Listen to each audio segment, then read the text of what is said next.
Prime Minister Starmer, you've been terrific in our discussions. You're a very tough negotiator, however. I'm not sure I like that, but that's okay. Very, very special person. The Prime Minister and I have gotten off to an outstanding start. The U.S. and U.K. have a special relationship, very special, really like no other, passed down through the centuries. And we're going to keep it that way. We're going to keep it very strong as it is. Very importantly, I was just notified by letter from King Charles that he's extended through the Prime Minister a historic second state visit to the United Kingdom. And that's a great honor because it's never happened before. One person has never been extended that honor, and I really do call it an honor, but it's not for me, it's for our country. It's respect for our country. So I just want to thank you, and I want to thank King Charles. Thank you very much, and we accept. I don't know if the media is going to follow us. I have a feeling they might. Okay, thank you very much. Appreciate it.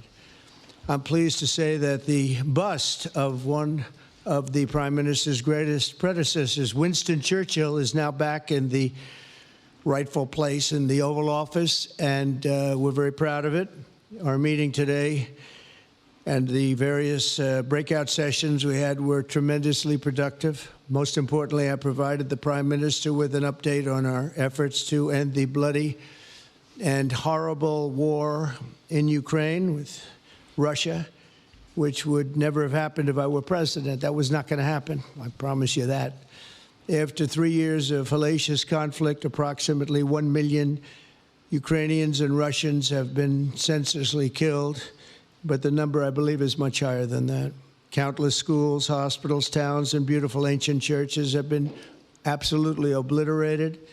To begin the process of ending this spiral of death, I had historic back-to-back calls with President Putin, very successful calls, I might add, and President Zelensky. And my team also spoke with the Secretary General of NATO on numerous occasions, and we're working very hard to get that war brought to an end. I think we've made a lot of progress, and I think it's moving along pretty rapidly. And I want to thank all of the people that are here that have been working on it. And we'll let you know what happens. It'll either be fairly soon or it won't be at all. In addition, this week I met with President Macron of France, as you know, and held talks with members of the G7. Tomorrow, the progress toward peace will continue when President Zelensky visits the White House. He'll be here tomorrow in the early part of the day, and we'll be signing a historic agreement that will make the United States a major partner in developing Ukraine's minerals and rare earths and oil and gases, and we have a great understanding. I think it's going to be great for Ukraine. We're going to be at the site, and we'll be digging. We'll be digging. Dig we must. A big utility in New York contacted us, and they used to have a sign, dig we must, and we will be digging.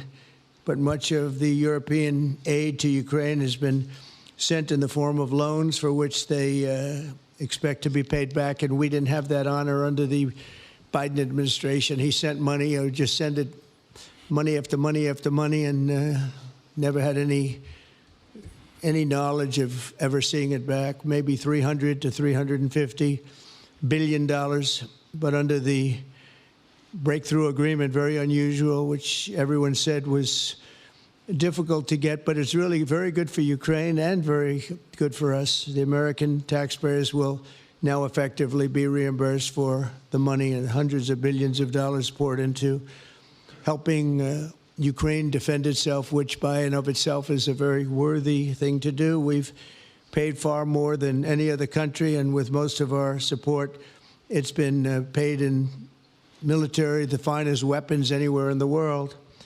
This includes vast amounts of military hardware, ammunition, and various other things that we now have to start rebuilding our own stockpiles. Additionally, the minerals agreement will provide the basis for a more sustainable future relationship between the United States and Ukraine, and thus stimulate the long-term prosperity that will help the Ukrainians rebuild their country. It's been demolished. and the ruined infrastructure. The infrastructure, as you know, is in very bad shape.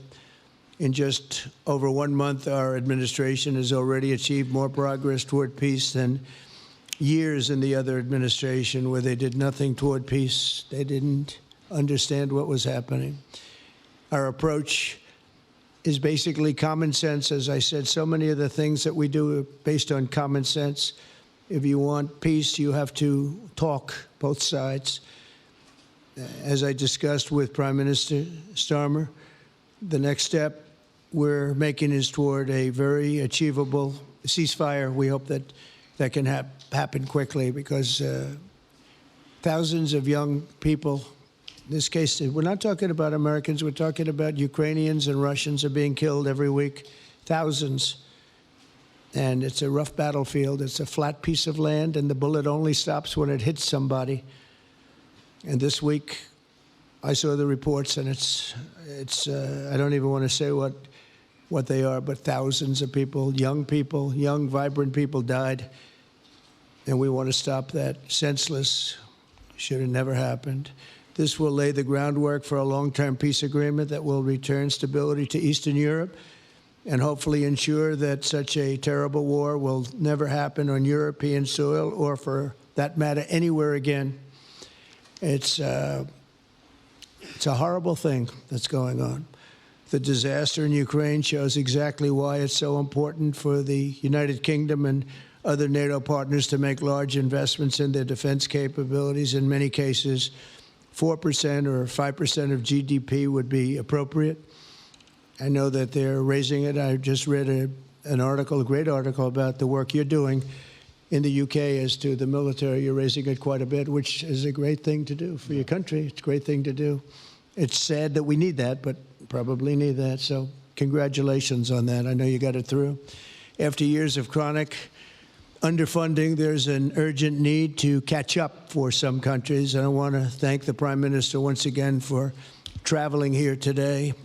Working together, I believe that we'll once again demonstrate the power of our country's unique friendship. This is indeed a unique friendship. It's been many years, and I think it's only gotten stronger, and we will make sure that it stays that way. We're going to have a great trade agreement. One way or the other, we're going to end up with a very good trade agreement for both countries, and we're working on that as we speak. I think we'll have the confines. I think we'll have something maybe even in terms of possibilities agreed to very shortly. JD's working on it, Vice President, and Scott, and I'm just looking, this all from Mike. You're going to work on it. Everyone's going to work on it. We'll see if we can do something pretty quickly, but we're going to make some great trade agreements with the UK and with the Prime Minister, and it'll happen very quickly. So I just want to thank you again, and please thank King Charles for the invite, and I look forward to you giving our acceptance on behalf of the United States of America. Thank you very much, sir.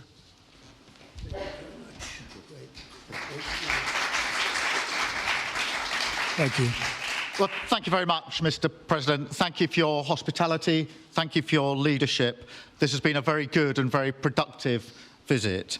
And with your family roots in Scotland and your close bond with His Majesty the King, it's good to know that the United Kingdom has a true friend in the Oval Office. And it was so good to see the bust of Winston Churchill back in its rightful place just a moment ago. But look, in a moment of real danger around the world, this relationship matters more than ever. We remain each other's first partner in defence, ready to come to the other's aid, to counter threats wherever and whenever they may arise. No two militaries are more intertwined than ours. No two countries have done more together to keep people safe. And in a few weeks, we mark VE Day, the 80th anniversary of victory in Europe. Britain and America fought side by side to make that happen. One of the greatest moments in our history. We stand side by side still today, and we're focused now on bringing an enduring end to the barbaric war in Ukraine. Mr. President, I welcome your deep and personal commitment to bring peace and to stop the killing. You've created a moment of tremendous opportunity to reach a historic peace deal, a deal that I think would be celebrated in Ukraine and around the world. That is the prize. But we have to get it right. There's a famous slogan in the United Kingdom from after the Second World War. That is that we have to win the peace. And that's what we must do now. Because it can't be peace that rewards the aggressor or that gives encouragement to regimes like Iran. We agree history must be on the side of the peacemaker, not the invader. So the stakes, they couldn't be higher. And we're determined to work together to deliver a good deal. We've discussed a plan today to reach a peace that is tough and fair, that Ukraine will help shape, that's backed by strength, to stop Putin coming back for more. I'm working closely with other European leaders on this, and I'm clear that the UK is ready to put boots on the ground and planes in the air to support a deal, working together with our allies, because that is the only way that peace will last. Mr. President, in this new era, you're also right that Europe must step up. And let me tell you now, I see the growing threats we face, and so the UK is all in. This year we'll be giving more military aid to Ukraine than ever, and just this week I've set out how we're shouldering more of the security burden. We're already one of the biggest spenders in NATO, and now we're going much further, delivering Britain's biggest sustained increase in defence spending since the Cold War.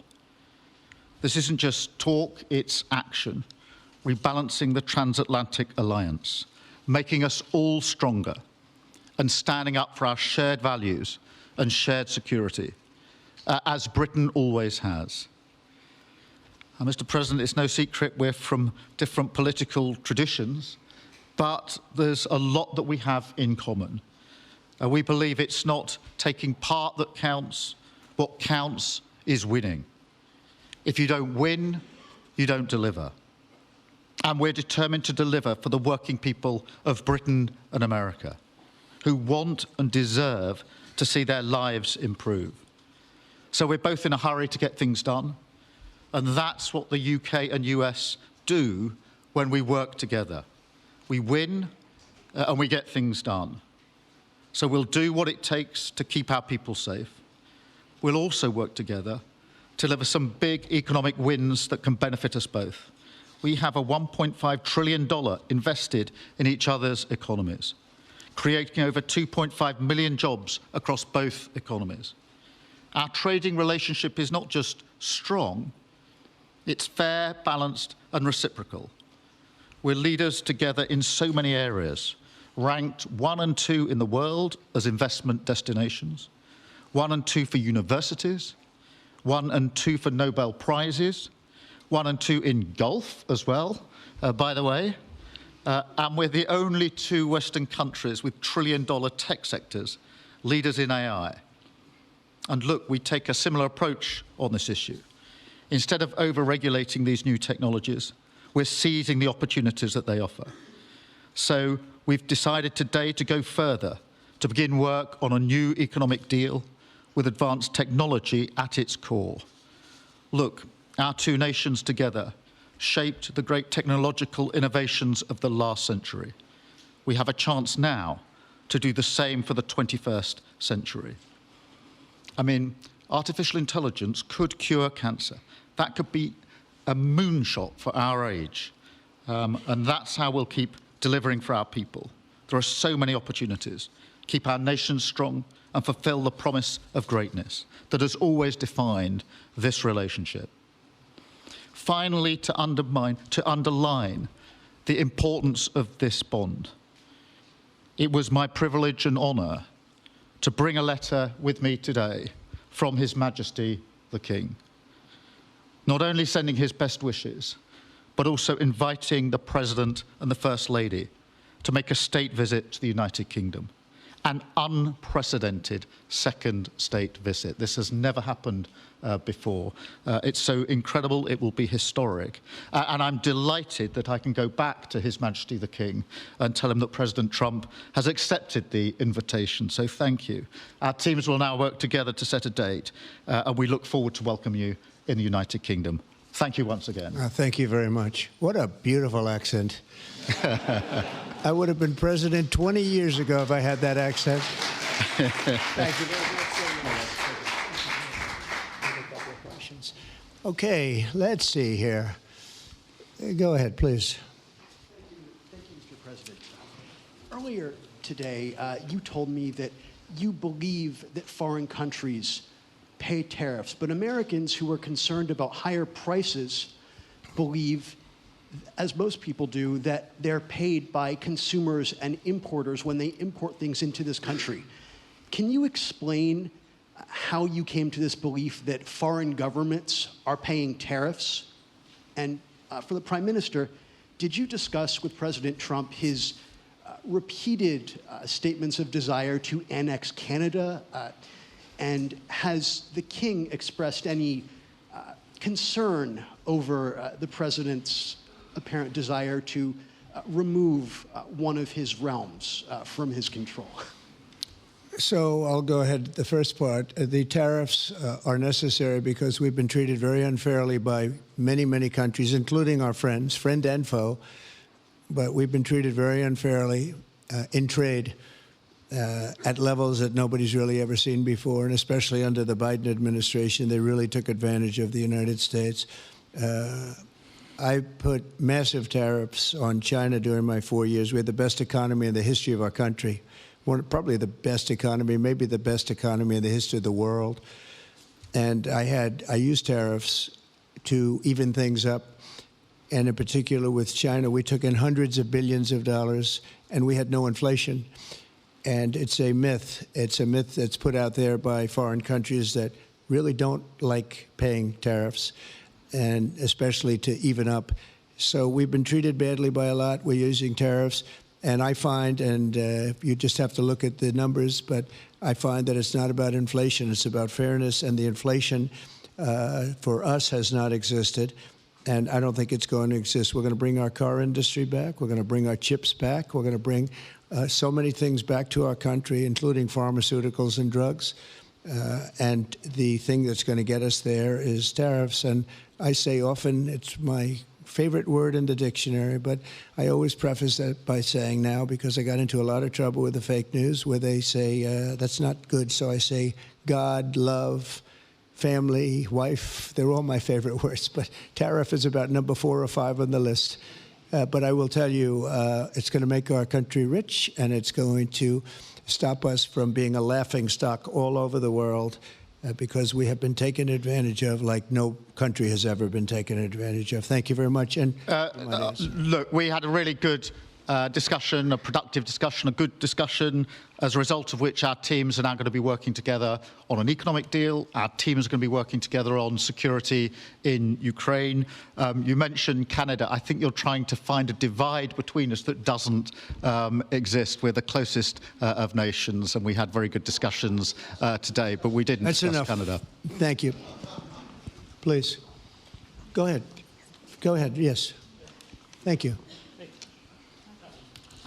Hi, Natasha Clark from LBC. Mr. President, you've said you're working on a new trade deal with Britain, which we, of course, welcome. President Obama once said Britain was at the back of the queue for that trade deal. Where are we now? When do you think we're going to see that?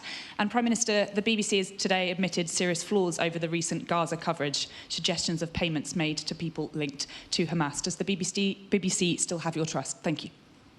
Well, they didn't do well with President Obama. He'd never got a lot of things done, and he didn't get a trade deal done that was of any importance or magnitude. We've had great discussions on trade, and I think we're going to have a deal done rather quickly as it can be done. We're going to have something, I think, rather quickly. We expect to do that. Okay?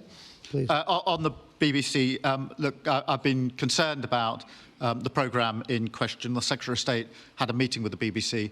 I think it was yesterday, could have been the day before. Thank you. Jeff, go ahead. Thank you, sir. Pardon me. Mr. President, do you support Article 5 of the NATO treaty? And are you concerned that it might be triggered if European peacekeeping forces end up in Ukraine? I support it. I don't think we're going to have any reason for it. I think we're going to have a very successful peace, and I think it's going to be a long-lasting peace. And I think it's going to happen hopefully quickly. If it doesn't happen quickly, it may not happen at all. And we want it for two reasons. Number one, I want to see on a humane basis, I want to see soldiers stop getting shot, because largely it's soldiers now. Towns have been obliterated, but it's largely that. And I don't want to pay billions and billions and billions of dollars, nor does the Prime Minister or anybody else, on a senseless war that should have never happened. And we're going to get it taken care of. But I think it's going to be a peace that's going to be long-lasting. Do you have a question for the Prime Minister? Thank you. Mr. Prime Minister, you were asking the President today about a backstop for Europe if the peacekeeping force ends up in Ukraine. Did you feel like you got a satisfying answer for yourself and for Europe? And Mr. President, if you want to comment on that as well, please do. I felt we had a very productive discussion. Obviously, as the President says, the deal has to come first. But yes, our teams are going to be talking about how we make sure that deal sticks, is lasting and enforced. So our teams will be talking about that. Okay. Please, Blue. Mr. President, some experts think it could take more than a decade to mine the precious minerals from Ukraine.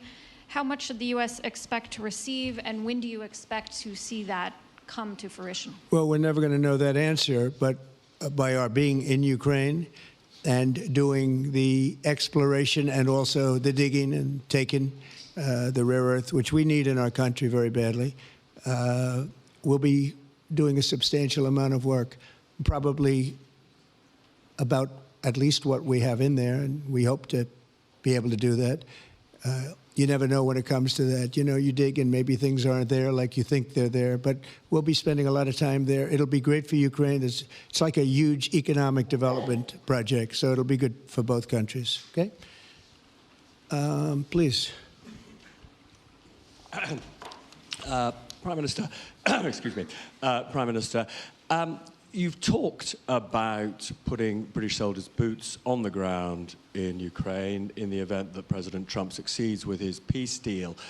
But can you do that without a firm assurance that America will have our back in the form of some kind of security guarantee were Putin to breach that agreement? And Mr. President, tomorrow you're seeing President Zelensky to sign this deal on minerals and energy that could be hugely important to the United States.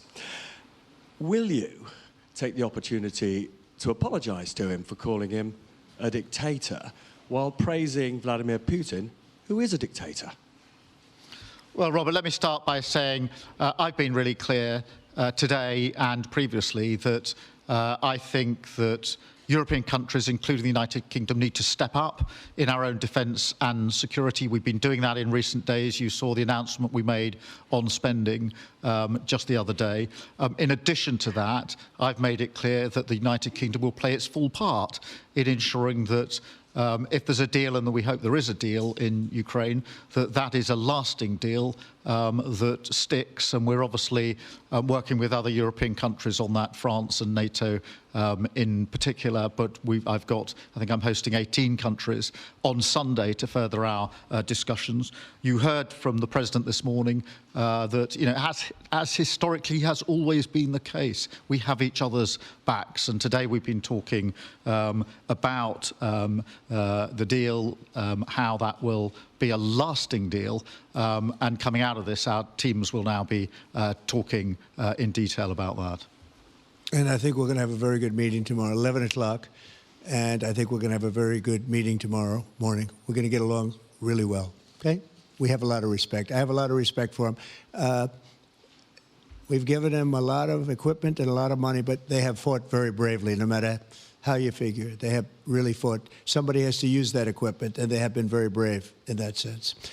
Yeah, please, go ahead. So the Gaza ceasefire deal is nearing an end this Saturday, and there's been some worry that phase 2 might never get there. Do you believe that phase 2 of the ceasefire in Gaza will come to fruition? And have you spoken to Netanyahu about it? And for the Prime Minister, this peacekeeping deal has been pushed forward by the UK and France as well. Have you been in discussions with any other European countries to join this initiative? And are you expecting Commonwealth countries to also join the effort? Thank you.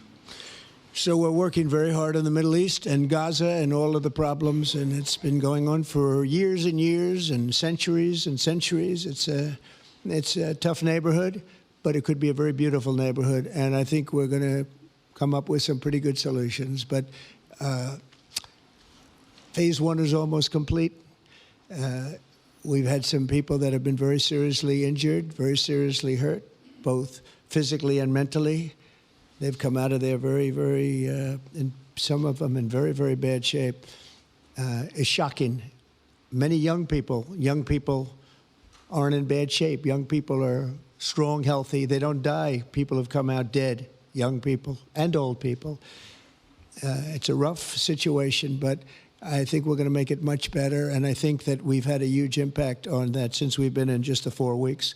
I think we've had a huge impact on Gaza, the Middle East, and we have some pretty good talks going on concerning lots of other people that are going to make it better. So we'll see what happens. Nobody really knows, but we'll see what happens. But I think we've had a very positive impact.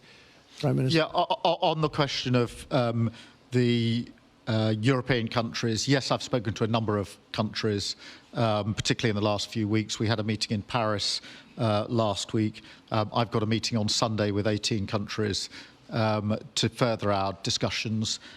Obviously, we've been talking quite intensely to our French colleagues and to NATO, but to other countries as well, because, as I say, I think it's important for European countries, including the United Kingdom, to step up and do more in the defence and security of Europe and our continent and the United Kingdom, and we'll do so. Well, we're talking to a number of other countries. Thank you. Yes, in the red, please. Pink red, flaming red. Is it me or her? Go ahead. Okay, thank you, Mr. President. A question on Ukraine. Number one is, if you're not considering the security guarantees, are you open to other forms of, for example, intelligence cooperation with Ukraine? And Mr. Prime Minister, President Trump has proposed a plan for Gaza. Does this fit into the two-state solution that the UK held for a long time? Do you see it fit into your general Middle Eastern strategy? Thank you so much. Yeah, thank you very much. We're open to many things, but before I even think about that, that's almost pleasant to think about because that would mean that peace has been arrived at. We have to arrive at that peace. And, you know, you went 3.5 years with an administration that never even really had a meeting. They didn't have a meeting on peace. And there was no prospect of peace. I think, frankly, Russia wanted to go through the whole long deal. I don't think they do anymore. I don't think they do. We had a very big impact on that whole situation. But I don't like talking about phase two until I get phase one. Phase one is I have to make peace. And we have to get Russia to agree. We have to get Ukraine to agree. And I think we will. I think we've come a long way. I believe we're going to get it done. I wouldn't say that if I didn't think so. And I think it will be very important, very historic, and we're going to save a lot of lives. On the question of Gaza, the last few weeks of the ceasefire have been very impactful. And for me, there are two images that I remember more than any other. The first is Emily Damari, who is British, being reunited with her mother. You may remember she had her fingers missing after what she endured. That was an incredible moment. I'd spent a lot of time with her mother whilst she was held captive, and her mother went through absolute torture. The other image was thousands of Palestinians marching through rubble, trying to return to their communities and their homes. So we have to do everything we can to ensure that the ceasefire continues, so that more hostages can be returned, so that aid can be brought in that's desperately needed.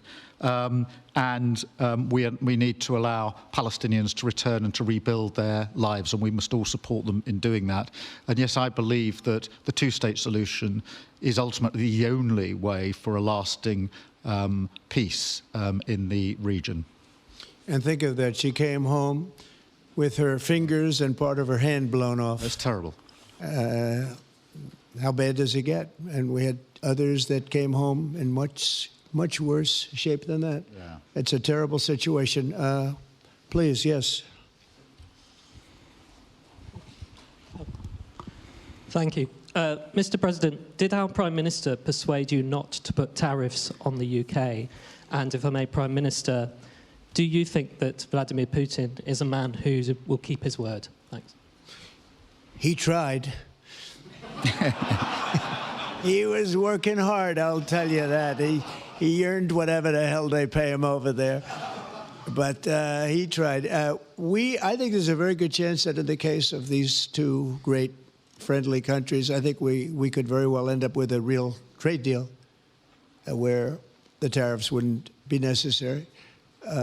We'll see. But he earned whatever they pay him. He earned today. He was working hard at lunch, and I'm very receptive to it. I think in all fairness, in all seriousness, I think we have a very good chance at arriving at a very good deal. JD and Scott and Howard, all the people are working on it, and I think we have a good chance at arriving at a deal that could be terrific, really terrific for both countries. Okay? Thank you. On the second part of the question, I think my views on Putin are pretty well rehearsed and pretty well known. My concern is that if there's a deal, and I hope there is a deal, that it must be a lasting deal, that it's not a temporary measure. And that is why I think it's really important that Putin knows that this deal, a historic deal, which I very much hope comes about, is there, and it's a lasting deal, and that we're able to deal with any inclination he has to go again or go further. I think we'll have two deals. I think we'll have a deal on ending the war, and I think we're going to end up with a great trade deal with you. And it's an honor to be with you, and I want to thank everybody very much. Thank you very much. Thank you.